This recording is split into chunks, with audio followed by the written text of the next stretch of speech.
হাই friends, Ganesh sir YouTube চেনেলত স্বাগতম জনাইছোঁ। আজি আমি দশম শ্ৰেণীৰ অনুশীলনী 6.3 1 নম্বৰ প্ৰশ্নটো চাম। প্ৰশ্নত কি দিয়া আছে? ইয়াত এজোৰকে ত্ৰিভুজ দিয়া আছে আৰু কোনযোৰ ত্ৰিভুজ সদৃশ হয় আমি উলিয়াব লাগিব আৰু কি চিকাৰ্য ব্যৱহাৰ কৰা হৈছে আমি দেখুৱাব লাগিব।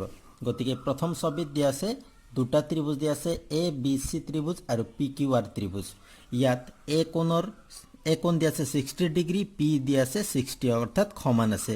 ঠিক তেনেদৰে বি কোণ আৰু কিউ কোণ দুয়োটাই 80 ডিগ্ৰী আছে আৰু চি আৰু আৰ কোণ 40 ডিগ্ৰী আছে। গতিকে আমি কি লিখিব লাগিব? সলিউশন 1 নম্বৰত আমি লিখিম ইয়াত কোণ এ আৰু কোণ পি সমান আছে, কিমান আছে? 60 ডিগ্ৰী আছে, আমি লিখিলোঁ। ঠিক তেনেদৰে কোণ বি আৰু কোণ কিউ ইকুৱেল কিমান আছে? 80 ডিগ্ৰী আৰু কোণ চিৰ লগত সমান কি আছে? কোণ আৰ কিমান ডিগ্ৰী আছে? 40 ডিগ্ৰী। গতিকে তিনিওটা অনুৰূপ কোণ কি আছে? সমান হৈ আছে। গতিকে আমি কি লিখিব পাৰিম?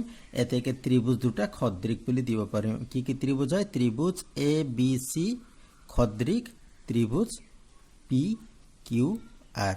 সদৃশ চিন বুজাবৰ কাৰণে এই চিনটো ব্যৱহাৰ কৰিব লাগিব। গতিকে আমি কি লিখিব লাগিব? আমি কি চিকাৰ্য ব্যৱহাৰ কৰিলোঁ?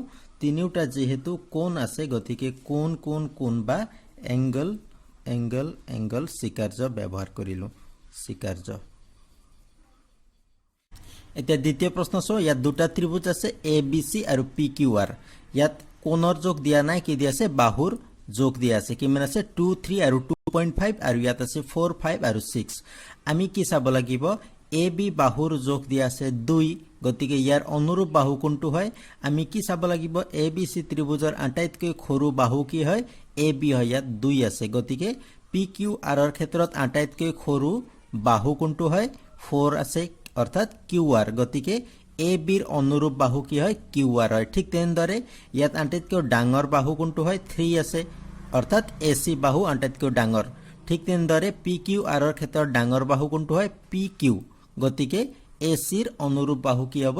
পি কিউ হ'ব। আমি ঠিক সেইদৰে আমি কৰি চাব লাগিব। আমি ইয়াত কি কৰিম? সলিউশন ত্ৰিভুজ দুটা কি কি আছে? এ বি চি আৰু ত্ৰিভুজ পি কিউ আৰৰ পৰা ত্ৰিভুজ দুটাৰ পৰা আমি কি পাম? ইয়াত আমি প্ৰথমতে এ বি লিখিলোঁ। এ বিৰ অনুৰূপ কি হয়?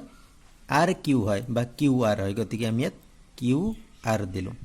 এতিয়া ইয়াত কিমান আছে? 2 আছে, ইয়াত আছে 4। আমি 2 তলত দিলোঁ 4। যদি হৰণ কৰোঁ তেতিয়া কি হ'ব? 2ৰে হৰণ কৰিলে ওপৰত 1 হ'ব, তলত 2 হ'ব। এতিয়া দ্বিতীয় বাহুটো চাওঁ। আমি যদি এ চি লিখোঁ, এ চি, এ চিৰ অনুৰূপ কি হয়? যিহেতু এ বি চি ত্ৰিভুজৰ আটাইতকৈ ডাঙৰ বাহু হ'ল এ চি, গতিকে পি কিউ আৰৰ ত্ৰিভুজৰ আটাইতকৈ ডাঙৰ বাহুটো ইয়াৰ অনুৰূপ হ'ব। গতিকে ডাঙৰ বাহু কি হয়? P Q. ইয়াত 6 আছে, গতিকে আমি দিম পি কিউ। ইয়াত কিমান হ'ব? এ চি দিয়া আছে 3 আৰু পি কিউ কিমান? 6 আছে। গতিকে যদি 3ৰে হৰণ কৰোঁ কিমান হ'ব? 1/2 হ'ব। আৰু তৃতীয় বাহু কি থাকিল? B C. আমি বি চি লিখিলোঁ। বি চিৰ অনুৰূপ কি হ'ব? পি আৰ হ'ব। তৃতীয় বাহুটো ইয়াৰ অনুৰূপ, আমি পি আৰ দিলোঁ। এতিয়া ইয়াৰ যোগ কিমান আছে? বি চি দিয়া আছে 2.5, ইয়াত লিখিলোঁ 2.5 আৰু পি আৰ কিমান আছে? 5 আছে, 5। এতিয়া যদি আমি হৰণ কৰোঁ 2.5 আৰু 2.5 দুটা যোগ কৰোঁতে কিমান হ'ব? 5 হ'ব। গতিকে 2.5ৰে হৰণ কৰোঁতে ওপৰত 1 বাৰ যাব, 5ক 2 বাৰ। এতিয়া আমি কি পালোঁ? ইয়াৰ অনুপাত সমান আছে, অৰ্থাৎ তিনিওটা বাহু অনুৰূপ বাহুবোৰ 1/2 1/2 1/2 অনুপাতত ভাগ হৈ আছে। গতিকে যদি আমি ইয়াক 1 দিওঁ, ইয়াক যদি 2 দিওঁ, ইয়াক 3 দিলে আমি 1 2 আৰু 2 এনেকুৱা লিখিবা, 2 আৰু 3ৰ পৰা আমি 3ৰ পৰা কি পালোঁ? A B by Q R. ইয়াত আমি লিখিম A B by Q R equal A C by P Q equal B C by P R. তিনিওটা আমি সমান পালোঁ। কিমান পালোঁ? 1/2 পালোঁ। যদি 1/2 পালোঁ তেতিয়া আমি কি লিখিব পাৰোঁ? ত্ৰিভুজ দুটা কি হয়? সদৃশ হয়। কিয় সদৃশ হয়? তিনিওটা বাহু কি হয়? ইয়াত আমি লিখিম ত্রিভুজ এ বি সি, এ থেকে ত্রিভুজ এ বি সি খদ্ৰিক হয় কোনটো ত্ৰিভুজৰ লগত পি কিউ আৰৰ লগত পি কিউ আৰ এতিয়া কিয় খদ্ৰিক হয় আমি কি লিখিব লাগিব ইয়াত আমি লিখিম বাহু বাহু বাহু স্বীকাৰ্য বা সাইড সাইড সাইড স্বীকাৰ্য স্বীকাৰ্য এতিয়া তৃতীয় প্ৰশ্ন চোৱা তৃতীয় প্ৰশ্নত কি আছে দুটা ত্ৰিভুজ দিয়া আছে এল এম পি আৰু ডি ই এফ ইয়াতো তিনিটা বাহুৰ যোগ দিয়া আছে 2.7 2 3 আৰু 4 5 আৰু 6 দিয়া আছে আগৰ দৰে আমি কি চাব লাগিব এল এম পি ত্ৰিভুজৰ ক্ষেত্ৰত ইয়াত প্ৰথমতে আমি লিখিম ত্ৰিভুজ এল এম পি আৰু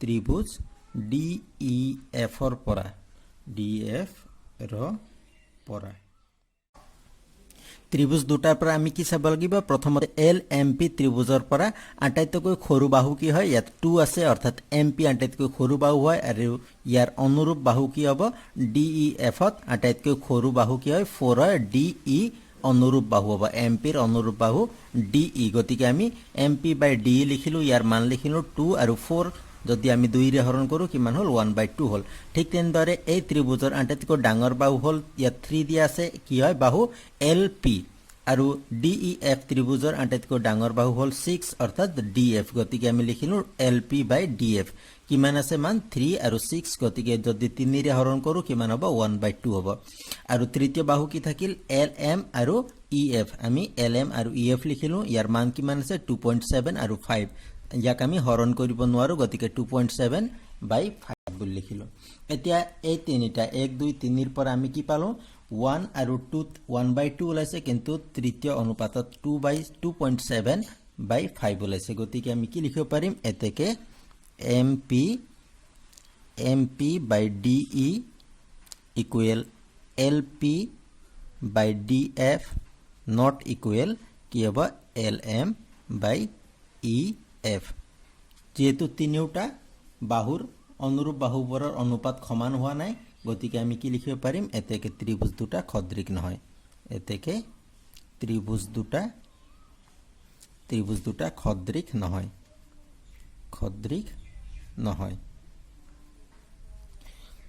এতিয়া চতুৰ্থ প্ৰশ্নটো চোৱা ইয়াত ত্ৰিভুজ দুটা আছে MNL আৰু PQR এতিয়া এই ত্ৰিভুজ দুটাত এটা কোণ দিয়া আছে 70 ডিগ্ৰী আৰু দ্বিতীয় ত্ৰিভুজতো এটা কোণ 70 ডিগ্ৰী দিয়া আছে আৰু বাকি দুটা বাহুৰ যোগ দিয়া আছে গতিকে আমি কি লিখিম ত্ৰিভুজ MNL আৰু ত্ৰিভুজ PQR ৰ পৰা এই দুটা ত্ৰিভুজৰ পৰা ইয়াত কোণ M ইকুৱেল কোণ Q ইকুৱেল কিমান ডিগ্ৰী হয় 70 ডিগ্ৰী এই দুটা কোণ সমান আছে এতিয়া ইয়াত আছে 2.5 আৰু 5 দুটা বাহুৰ যোগ দিয়া আছে আৰু ইয়াত আছে 5 আৰু 10 গতিকে আমি প্ৰথমতে সৰু বাহুটো লম সৰু বাহু কি হয় MN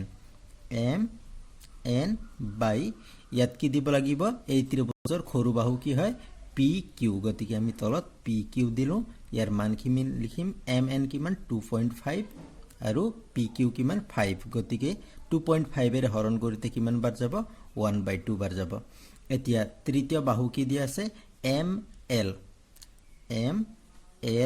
বাই এই ত্ৰিভুজত কি হ'ব QR ইয়াত তলত লিখিম QR ইকুৱেল কিমান দিয়া আছে ইয়াত আছে 5 আৰু তলত হ'ব 10 যদি 5 এৰে হৰণ কৰো কিমান হ'ব 1/2 হ'ব এতিয়া ইয়াত আমি কি পালো ইয়াত আমি দিলো 1 ইয়াত দিলো 2 আৰু ইয়াত দিলো 3 1 2 3 ৰ পৰা আমি পাইছো এটা কোণ দুটা ত্ৰিভুজৰে এটা কোণ সমান আছে আৰু দুটা বাহুৰ অনুপাত সমান হয় গতিকে আমি কি লিখিব পাৰিম এতেকে ত্ৰিভুজ MNL খদ্ৰিক হয় কোনটো ত্ৰিভুজৰ লগত PQR ত্ৰিভুজৰ লগত আমি কিয় লিখিলো ইয়াত আমি দিব লাগিব কাৰণ দুটা বাহুৰ অনুপাত সমান আছে আৰু এটা কোণ সমান আছে গতিকে আমি কি লিখিম বাহু অৰ্থাৎ সাইড কোণ সাইড স্বীকাৰ্য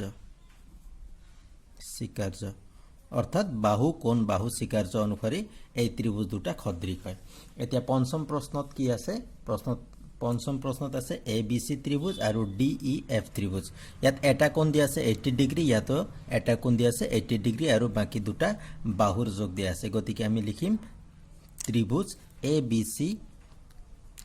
চি আৰু ত্ৰিভুজ ডি ই এফ ৰ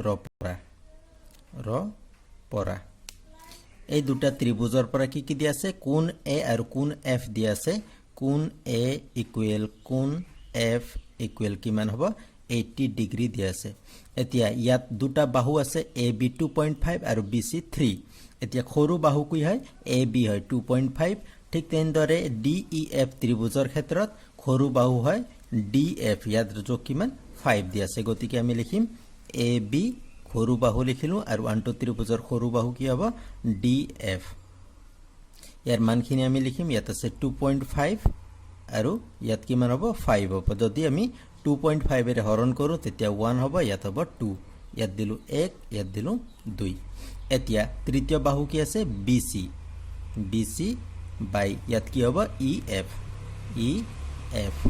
কিমান আছে মান ইয়াত 3 আছে ইয়াত 6 আছে ইয়াত 3 ইয়াত 6 দিলো এতিয়া যদি 3 ৰে হৰণ কৰো কিমান বাৰ যাব ইয়াত যাব 1 আৰু ইয়াত হ'ব 2 ইয়াক আমি দিলো 3 নম্বৰ এতিয়া ইয়াৰ আগৰ প্ৰশ্নৰ দৰে এটা কোণ সমান আছে আৰু বাকি দুটা বাহুৰ অনুপাত সমান হৈ আছে গতিকে আমি কি লিখিব পাৰিম এতেকে ত্ৰিভুজ এ বি চি সদৃশ হয় কোনটো ত্ৰিভুজৰ লগত ডি ই এফ ত্ৰিভুজৰ লগত আৰু সদৃশ কিয় হয় কাৰণ ইয়াৰ দুটা বাহুৰ অনুপাত সমান আৰু এটা কোণ সমান গতিকে আমি কি লিখিম বাহু কোণ বাহু স্বীকাৰ্য বাহু কোণ বাহু স্বীকাৰ্য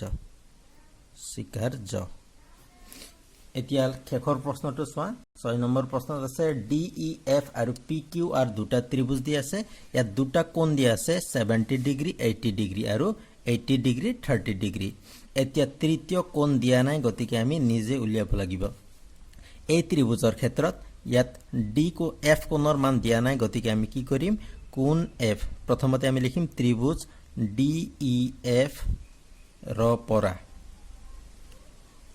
এই ত্ৰিভুজৰ পৰা কোণ এফ কিমান হ'ব আমি জানো যে ত্ৰিভুজৰ তিনিটা কোণৰ সমষ্টি 180 ডিগ্ৰী গতিকে 180 ডিগ্ৰীৰ পৰা এই দুটা কোণ 70 ডিগ্ৰী আৰু 80 ডিগ্ৰী যদি মাইনাস কৰো তেতিয়া আমি এফ কোণ পাম গতিকে আমি মাইনাস কি কৰিলো 70 ডিগ্ৰী প্লাস 80 ডিগ্ৰী এই দুটা যোগ কৰি 180 ৰ পৰা আমি মাইনাস কৰিলে কি মান হ'ব আমি ডাইৰেক্ট লিখি দিব পাৰো 70 আৰু 80 150 হ'ব 180 ৰ পৰা 150 মাইনাস কৰিলে হ'ব 30 ডিগ্ৰী গতিকে কোণ এফ কিমান হল ইয়াত আমি 30 ডিগ্ৰী লিখিলো 30 ডিগ্ৰী এতিয়া পি কিউ আৰ ত্ৰিভুজৰ পৰা ত্ৰিভুজ পি কিউ আৰ ৰ পৰা এই ত্ৰিভুজৰ পৰা আমি কি পাম ইয়াত পি কোণৰ যোগ দিয়া নাই গতিকে আমি কোণ পি ইকুৱেল কি লিখিব পাৰো ইয়াৰ আগৰ দৰে আমি 180 ৰ পৰা বাকি দুটা কোণ লিখিম কিমান আছে 80 ডিগ্ৰী আৰু 30 ডিগ্ৰী এতিয়া যদি যোগ কৰো 80 আৰু 30 110 হ'ব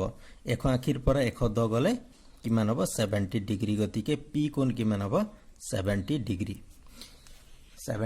আমি পালো এতিয়া আমি কি কৰিব লাগিব ইয়াত 70 80 আৰু 30 পালো ঠিক ইয়াত পি কিউ আৰ ত্ৰিভুজত 70 80 আৰু 30 পাইছো গতিকে আমি কি লিখিব পাৰিম এই ত্ৰিভুজৰ কোণ 70 অৰ্থাৎ ডি কোণ ডি ইকুৱেল ডি কোনটো কোণৰ লগত সমান হৈছে কোণ পিৰ লগত কোণ পি ইকুৱেল কিমান 70 ডিগ্ৰী আৰু কোণ ই ইকুৱেল কোণ ই কিমান আছে 80 ডিগ্ৰী আছে ইয়াত 80 আছে কিউ কোণ গতিকে কিউ ইকুৱেল কিমান হয় 80 ডিগ্ৰী আৰু শেষত কি আছে কোণ এফ ইকুৱেল ইয়াত আছে কোণ আৰ ইকুৱেল কিমান হ'ব 30 ডিগ্ৰী গতিকে ইয়াত 1 দিলো ইয়াক 2 দিলো ইয়াক 3 দিলো এতিয়া 1 2 আৰু 3 ৰ পৰা আমি কি পালো 1 2 আৰু 3 ৰ পৰা